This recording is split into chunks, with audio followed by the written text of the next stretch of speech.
Hey everyone, David C. Anderson here coming at you from the KnifeCenter, and today on Beat the Icon, we're taking a look at a classic. This is something against which pretty much every other premium pocket knife is judged. We're talking about the Reeve Sebenza.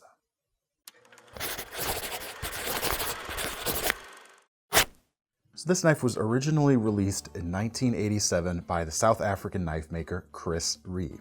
And in fact, the word Sebenza draws on his heritage there. It's the Zulu word for work.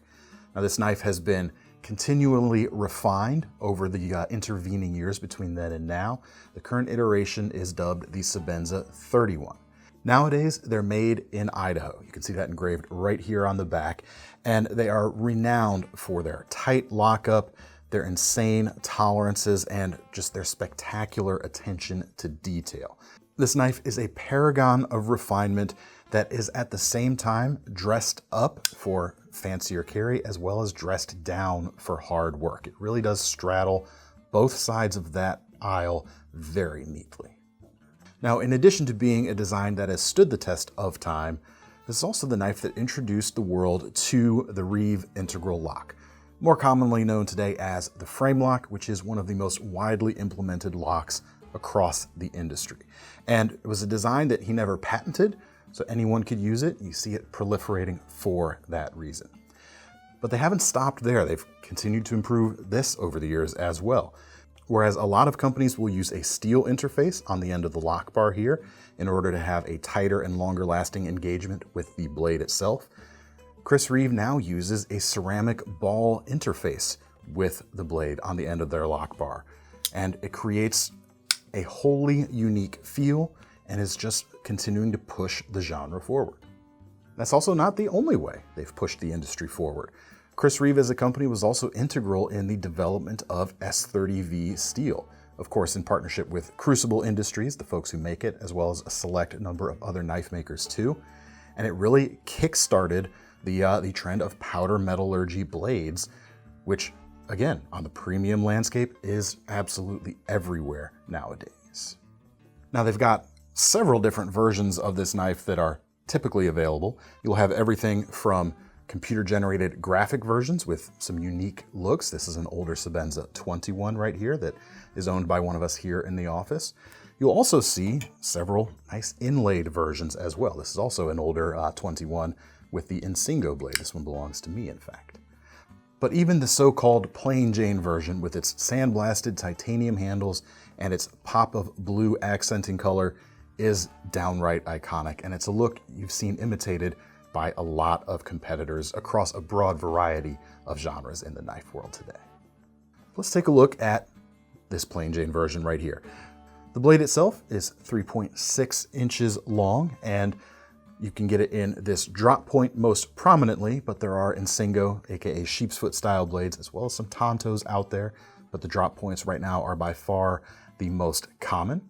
It is hollow ground, and this version right here uses S35VN, but they're transitioning towards the newer S45VN at this point in time. The handles, full titanium with no embellishments on this one. The sandblasted finish gives it a little bit of grip without it being kind of tacky or, shall I say, grabby. Just a nice little thing you don't see too much of. New on the horizon for this year, they've got a new glass blasted finish that is starting to work its way out as well. But the handles are sleek yet hand-filling.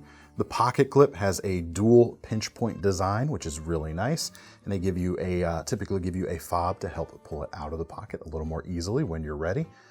And it just has a feel, unlike most titanium frame locking knives out there nowadays, because unlike a lot of the competition, they're not using ball bearings in the pivot. Never have, in fact. These are phosphor bronze washers, and they go a long way towards giving it that smooth, deliberate feel that these knives are known for, and the cliche that everyone likes to say, that bank vault lockup. I mean, there is no play on this blade at all. Very, very strong.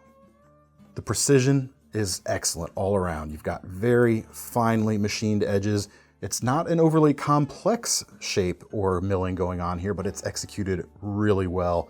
The jimping is really nice, docked edges on there, and a crowned spine in front of it. Single-sided thumb stud is typical for these knives. Ultimately, there's just something about a Sebenza that exudes quality craftsmanship and just a feeling of being special. But that's not all this video is about. Between this knife not always being readily available and recent price increases, we're asking the question, what else is there out there that could compete with this particular icon? That's where we're going to take a look first at this knife right here, the Spartan Harsey folder. This knife, also made in America, has a similar level of refinement and I would say a very similar feel as well. Not a lot of things feel like a Sebenza, and this kind of gets you in that ballpark very closely, in fact. Titanium frame lock, finished very nicely. We've got an S45VN blade here, but it is almost 4 inches long and flat ground as opposed to hollow ground on the Sebenza itself. Price on this knife is about $550, but as you can see, this particular one also has some upgraded anodization and graphics, kind of similar to the CGG, the computer-generated graphic Sebenzas that are out there. The profile may be a little bit more tactical, a little less sleek, but it's not pushing things too far out there. You've got a nice hand-filling grip, an oversized pivot, and bronze washers in this knife as well to give it the same kind of lockup you would expect or want from a Sebenza. More traditional pocket clip, but it is reversible, unlike a Sebenza, so that could be nice for some folks out there. Overall, just extremely well put together, built by Spartan, and of course, it's right there in the name, designed by Bill Harsey. Next up, we're going to head over to Italy for the LionSteel TiSpine. A decent bit more affordable than a Sebenza, actually. This one's about $271. The blade length is a little bit shorter, about 3.35, but you've got M390 steel here, which should have a longer lasting edge. You've got washers in the pivot on this knife as well, so it has that same kind of deliberate, silky feel to it. You've also got a crown spine, nice thing you see on the Sebenza. But as you can see from this angle right here, we've got something that sets it apart, and that is the integral titanium handle construction.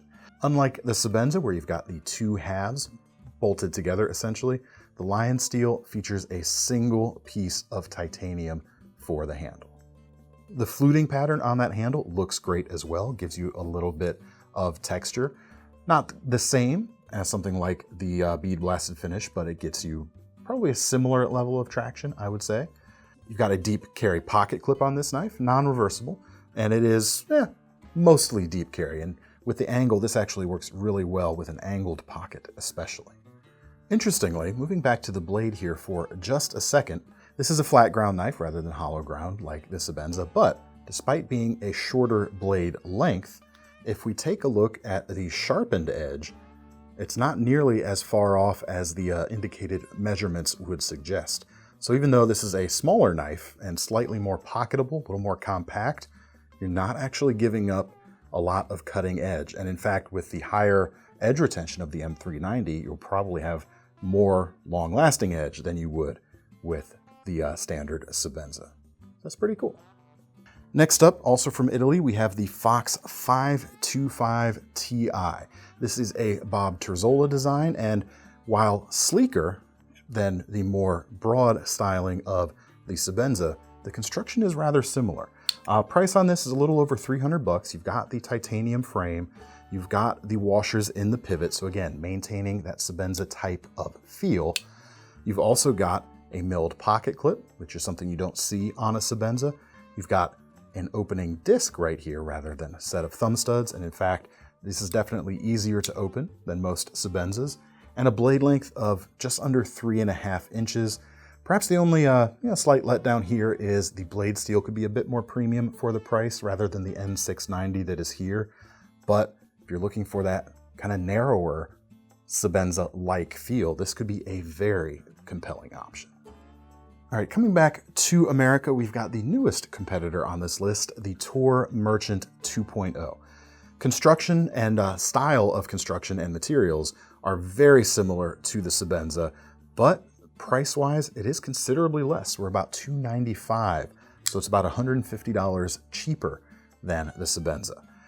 What you get for that is a slightly smaller knife, dimensionally speaking, about a 3.5-inch blade, same grade, or same tier of steel anyway, S35VN, flat ground in this case.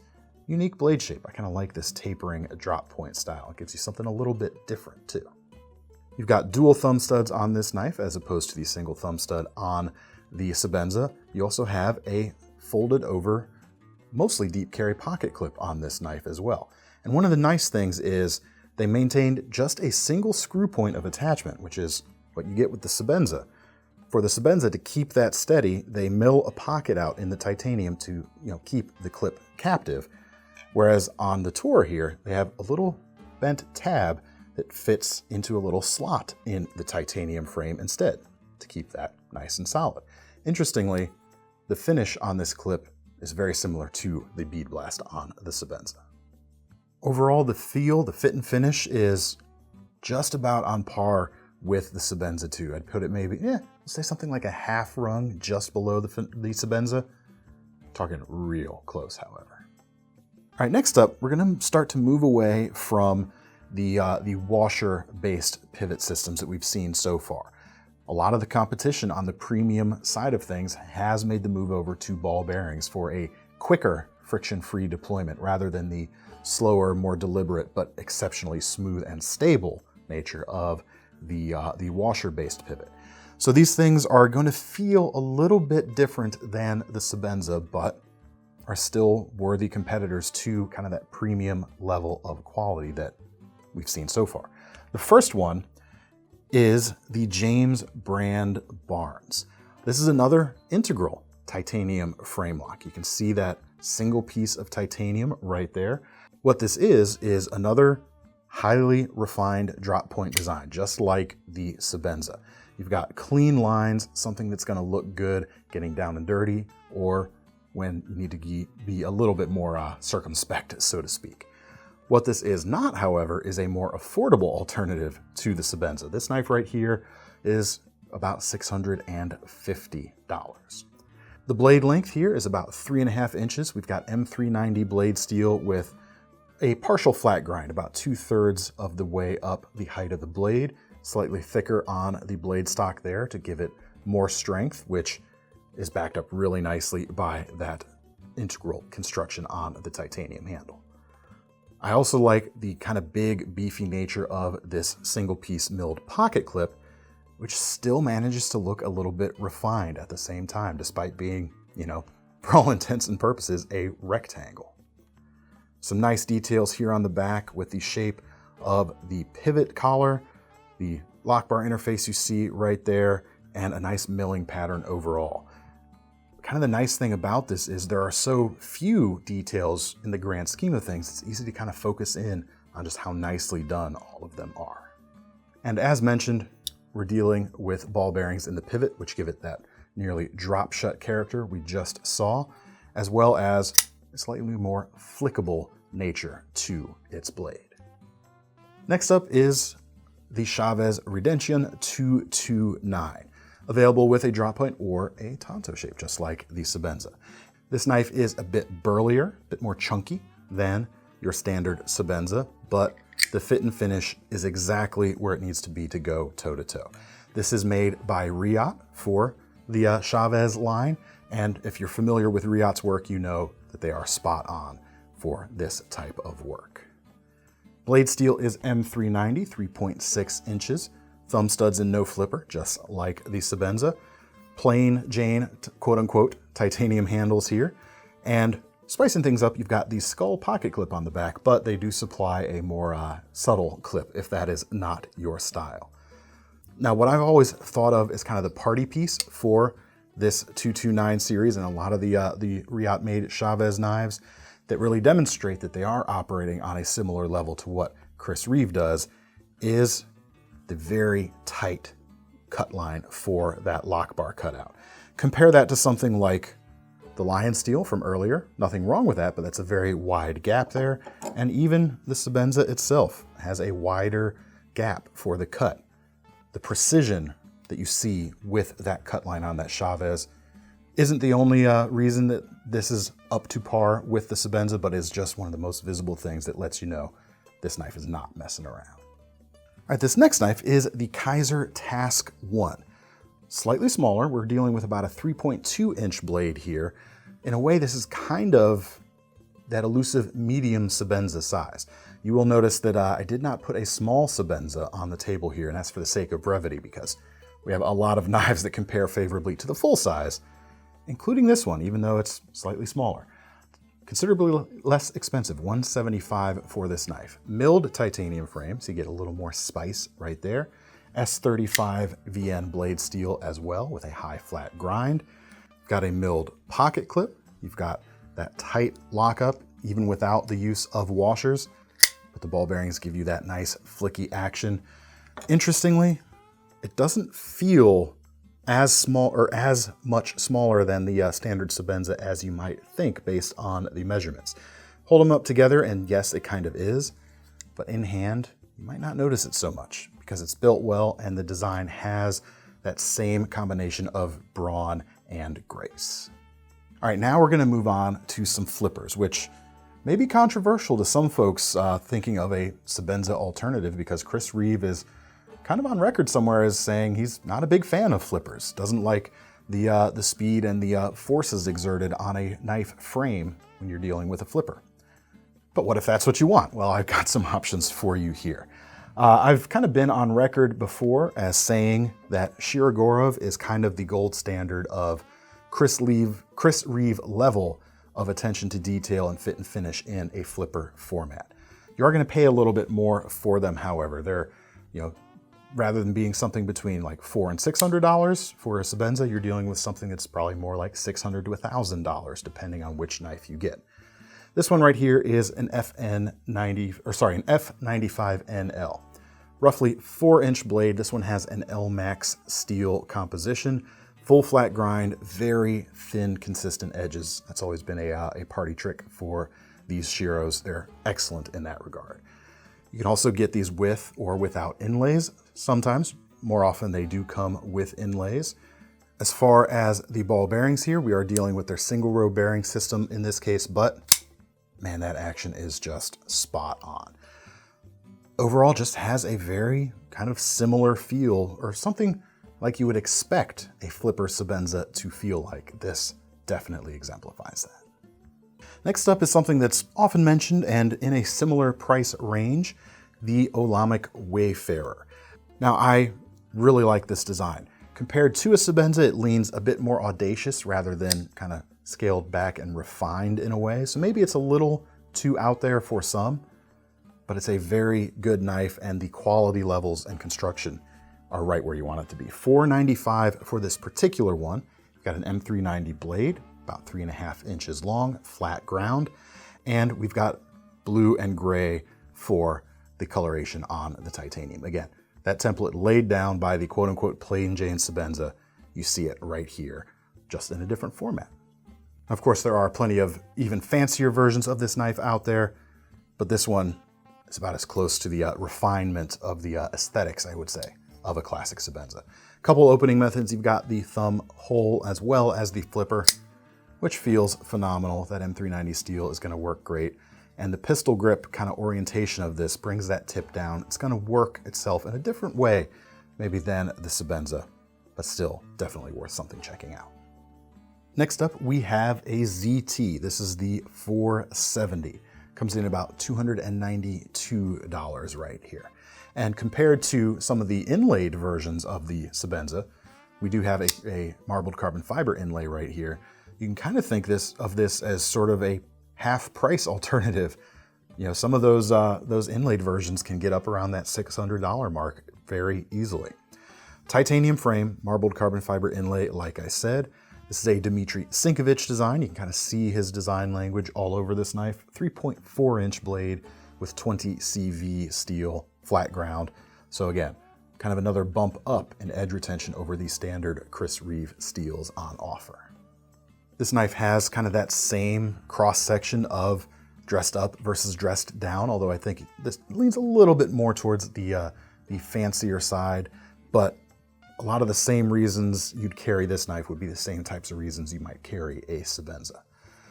Frame lock, ball bearings, flipper, has almost a lighter feel than the kind of bank vault solidity of the Sebenza, but of course that's no indication that this is going to be a weak knife. Many of the ZTs have this similar kind of feel. It's kind of sort of a brand kind of characteristic that we're used to seeing, and they all still have performed very well over the years. All right, just a couple more flippers here. We've got a name brand Reate here rather than something they made for someone else. The Mini Crossroads. Maybe a little more out there, a little more removed from the sleek refinement of the Sebenza, but the fit and finish is there. This is a nice alternative to the inlaid Sebenzas. You've got green micarta here, and the price, $377. We've got a 3.3-inch blade of M390 hollow ground. So if you're looking for a hollow grind like a Sebenza, this will offer that. Size-wise, a little bit smaller, but you've got higher end edge retention going on. But it is a Reate, and like I mentioned, their fit and finish is just exactly what you want to go toe-to-toe with the Sebenza. All right, last but not least, these are as close as we're gonna get to a quote-unquote budget Sebenza in this video. None of these knives are particularly affordable, but they are significantly less than a Sebenza. I got three here, right around that $200 mark.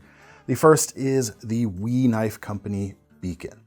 Simple drop point design going on here, but it is refined down to exactly what you need. Just under 200 bucks, you got a 3.5-inch blade, 20 CV, almost a full flat grind, and very nicely finished titanium handles. A little bit on the slimmer side compared to the Sebenza. The chunks of titanium aren't quite as thick, but it doesn't feel weak in any way, shape, or form. As far as the flipping action, you've got ceramic ball bearings, which allow you to do the flipper tab very nicely, but also that fuller there, which will allow some alternate opening methods as well. Fit and finish on these WEs are very good. Definitely punch at least up to their price point, but often higher still. I've always liked the nice thin edges you get on these knives as well, just like those Shiros we talked about earlier. Next up, we've got an alternative from ArtisanCutlery, and this is actually a front flipper, and it is a Ray Laconico design. This is the Sirius, just under 200 bucks as well. This thing really has that nice refined drop point shape going on. Here it is next to the Sebenza, perhaps even more clean than the Sebenza design. I'll leave that up to you to decide, of course. 3.5-inch blade, S35 VN steel, micro milling on the titanium handles for a bit of texture without resorting to a bead blasted finish. And then this is a front flipper design, as you can see.